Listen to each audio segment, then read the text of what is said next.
This is Casual Babble. Thanks for tuning back into Casual Babble. I'm your host, BC Babbles, and this is our third and final installment of our Entrepreneur Spotlight on Alan Lazarus of Next Level University. In this installment, we go inside what it takes to lead with purpose, resilience, and humility. Now, Alan is somebody who is very open about his missteps, his miscalculations. He will openly talk about how in the beginning, he knew nothing, and despite all of his success today, still feels he's got so much more to learn. And that same humility is what attracts him to work with new people, myself included. Building a business is one thing. Scaling it, evolving the culture, navigating your own self-doubt, that's another beast entirely. Alan has done both, leading global teams, building multiple revenue streams, and still asking the hard questions. Am I aligned? Am I still growing in a way that matters? What is my legacy? In this episode, we explore the inner game of success, how to battle the subtle lies of achievement, toxic self-expectation, and the idea that arrived is the end game. Instead, Alan talks about continuous becoming, leadership as a service, identity over impression, impact instead of applause. We'll talk about building teams that last, managing the remote-first era, staying grounded when things escalate, and how you can carry your alignment into your business, your life, and your impact. If you're ready to elevate your leadership, not just your numbers, this is your moment. So, here's the third and final installment of our Entrepreneur Spotlight of Alan Lazarus on Casual Babble. No, it does not. I think that's an awesome system to have. And when it comes to hiring someone, I guess, random side question, is there a reason you went for like a freelance web platform as opposed to like Indeed or LinkedIn for your first hire? Pure convenience, Kev did.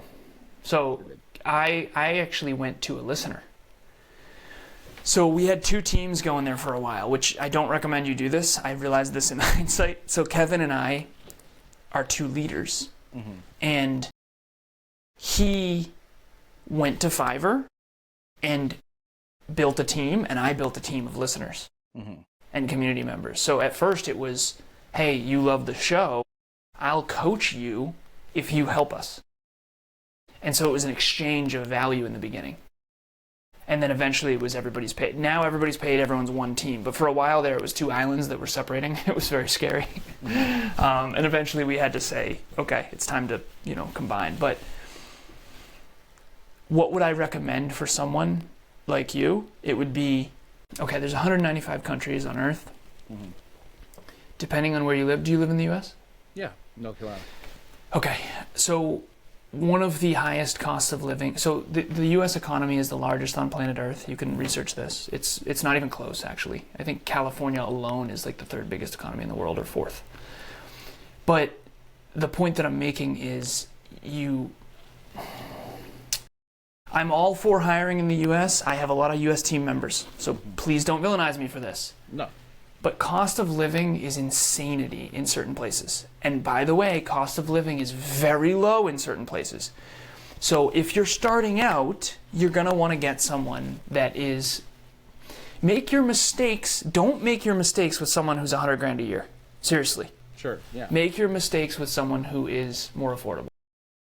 It's very fair. No, I get that totally, because I think a number of entrepreneurs I've worked with have outsourced to, I've seen Philippines, Argentina, and then I guess when it comes to someone who if anyone's approached you about having this kind of inherent vision of an in-person team, how do you approach that discussion with them? Especially you got to get rid of it. Your earlier stage. Yeah, that's antiquated. That's like wanting to ride a horse when cars are invented, metaphorically. I actually like horses, okay? But ultimately, so I'll give you an example. There's a company, I'll keep it anonymous, that my beautiful girlfriend and future wife used to work for. Mm-hmm.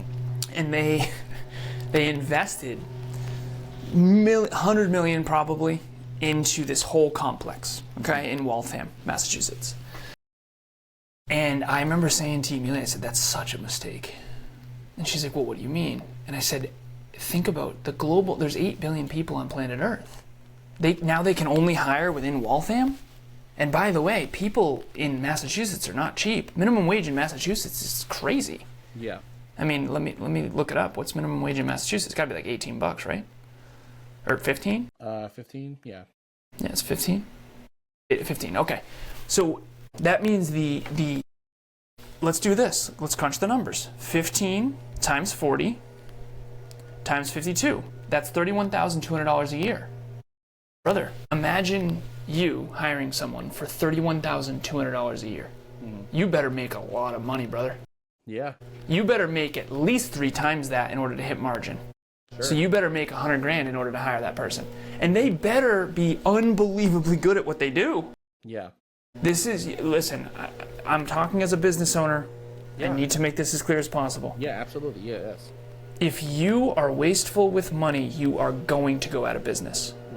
A lot of people villainize businesses for not wanting minimum wage to increase.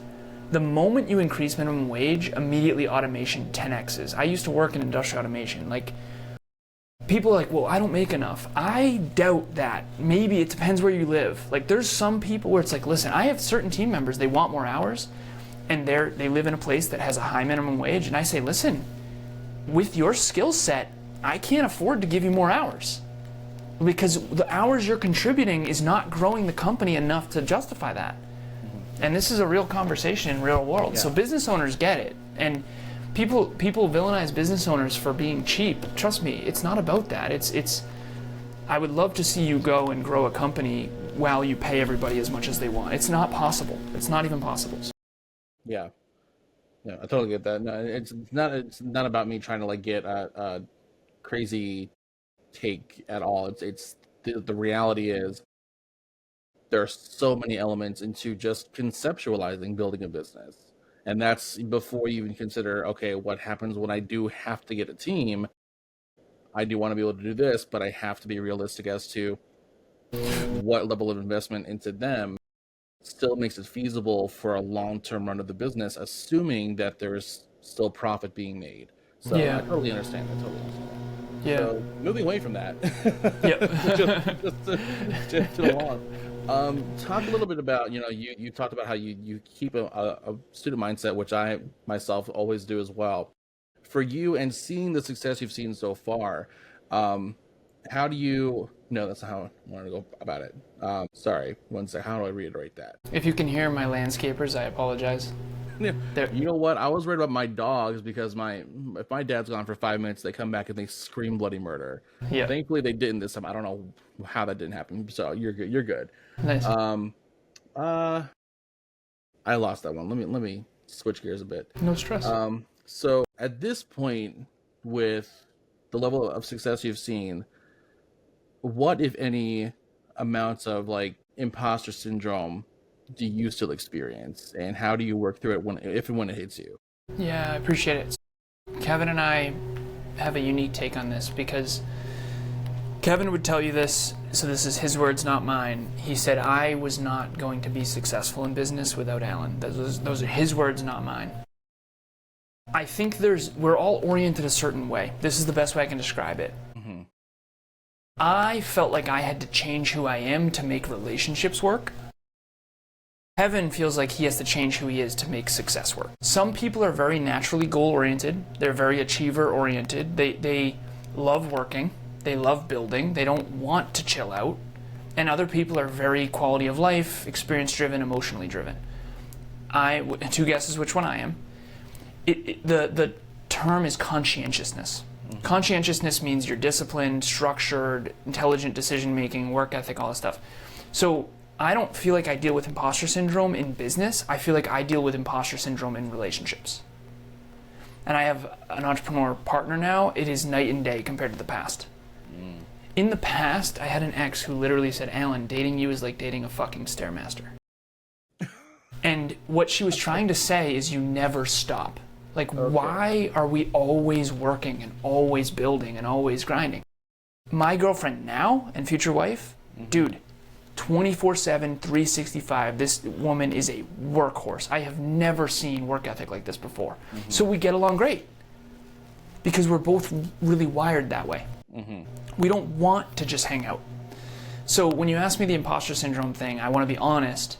When it comes to business and success and achievement and discipline and work ethic and coaching, training, and podcasting, I feel like that's very natural for me. What is not natural for me is hanging out at a barbecue. And I think that's why I used to have a drinking problem, is because for me, when I would drink, it would shut off my future orientation. It's like shut off the achiever. How do I do it? Well, a couple shots of vodka will do it. But then it turns back on 10x the next day. Yeah. And so the imposter syndrome piece that you're asking about, I do think the majority of the population struggles with imposter syndrome. And I think that they have to learn how to be vulnerable, be honest, talk about it, talk about your struggles, and also show up over and over and over again. And most people are afraid to fail. Some people are afraid to succeed. Let me explain. Kevin is afraid of failure. He's afraid of looking bad and failure. I am afraid of success. So why would you be afraid of success? We all live in this little comfort zone between floor and ceiling. We don't want to be a failure amongst our peers. So we want to be successful enough to be not a failure, but we don't want to be so successful that we get ostracized from our peers. This is called social belonging theory. Yeah. I was afraid of success because every time I went to the next level, I lost all my friends. Or I got attacked, or I got villainized, or I got made. Like, think about how many times on this episode already I've said, now listen, don't villainize me for this. Dude, this is what I really think, this is who I really am, but I've been attacked my whole life. Because, well, what do you mean? People need to raise minimum. You don't understand the whole thing. You're not a business owner. Yeah. So, for me, my fear of success is based on relationships suffering every time I was more successful.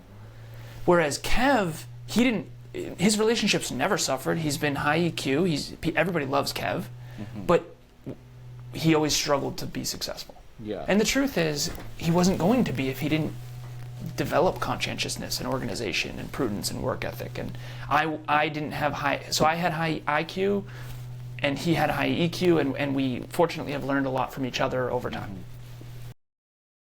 Gotcha. No, that's a great thing to talk about, because, well, you pretty much said it all right there. People don't get it from don't have the same introspection that we do. Granted, you're far beyond where I am right now, but even as a greener business owner, those are things I'm constantly having to contemplate and try to, if it helps at all, super proactively plan out before I even get there. Which one are you more fearful of? Failure or success? I guess it depends on my approach to. So my dream has always been to develop and nurture a community. So I guess for me, it's about, my fear would be in failure of establishing the right culture, or not being able to be the proper figurehead for the culture that I want to build. So nice. For me, that comes down to, a lot of contemplation about what things do I have that I still got to work on, that I don't want to bleed into this structure if and when I begin to develop it. And how do I maintain that culture? Because inevitably, I think within any culture, there's going to be some kind of conflict that comes from something. How do I then enforce and maintain that culture without overstepping or crossing boundaries? That's a lot of my contemplation for. You're gonna, brother. I have a community. I have a global community. I have sub communities. Dude, if I had a nickel for every time I offended somebody on accident, I try. Intentions are pure. I try to be as respectful as possible. It has been brutal, brother. Yeah. It's been tough because everything you say might get taken out of you. The only advice I would give, and then I'll get off the soapbox, is like you gotta take chances. You gotta swing. Yeah. I told Kev, you can't be so afraid to lose the current level. You gotta risk the current level to get to the next level. And he was so afraid of like losing listeners that we weren't able to get to the next level. Like, in the beginning, it was a very different listener demographic than it is now. And we've grown so much, and we have to be willing to outgrow those old shells and those old communities. But if you're focused more on not losing people, for me, it was abandonment. I was fearful of abandonment. Yeah. Kevin was fearful of looking like a failure, basically. Yeah. And we were doing this without knowing it because I was afraid when the team would leave, someone on the team would leave, I'd be very hurt and my heart would hurt. And he'd be like, well, dude, are we, like, what about success? Like, how do we do what they were doing? I said, dude, we're going to be fine with that. Don't worry about it. And he's like, well, I don't care about the abandonment thing. He's like, well, we need to shore up the castle. So we realized over time, Kev's fear is not being successful. My fear is abandonment. And usually if you have a fear of abandonment, you are afraid of success because every time you go to that next level, people react in 3 ways. They either quiet quit, they attack, or they grow, and the grow is the rare one. And then if you're afraid of looking like a failure, you're going to have to overcome that because a lot of what you do is going to need to, you're going to have to take a lot of shots. Use Ty Cobb, the highest batting average in the history of the Major League Baseball. He got out 634 times. I ChatGPT'd this out of every 1,000 at-bats. So he only got on base 334 times. So he had a batting average of 334, I'm pretty sure. Ty Cobb. I looked it up once. And it's like, listen, you're going to fail 2/3 of the time and you're still in the Hall of Fame. It's a great metaphor. Yeah. Jeez. Whew. All right. To close this out, I want to get from you some of the best actionable takeaways for our audience when it comes to journeying through life, work, wealth, health. What practical steps would you have them take? Okay, if you could only do 3 things each day to maximize the probability of that you achieve your goals and dreams, because that's really what I'm here for. Yeah.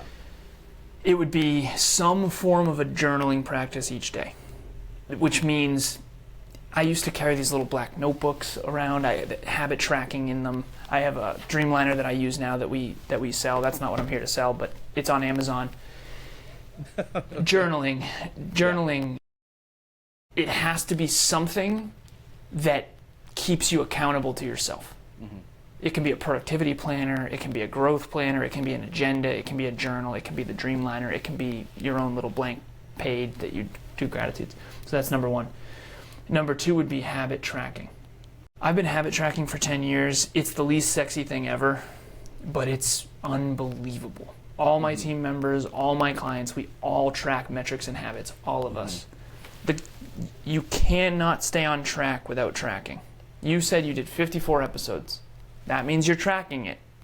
I have 11,262 coaching sessions, trainings, and podcasts. That means I'm tracking it. Imagine if Michael Phelps' coach was like, yeah, just swim around. Just jump in the pool and swim around. So you have to track something. You have to. Okay, so number 1 is journaling. Number 2 is tracking. Number 3, actionable. I always say this. If you want a therapist, you probably need a coach. If you want a coach, you probably need a therapist. So I had dozens of mentors and coaches. I needed a therapist. Her name's Carol. I needed to do the inner work.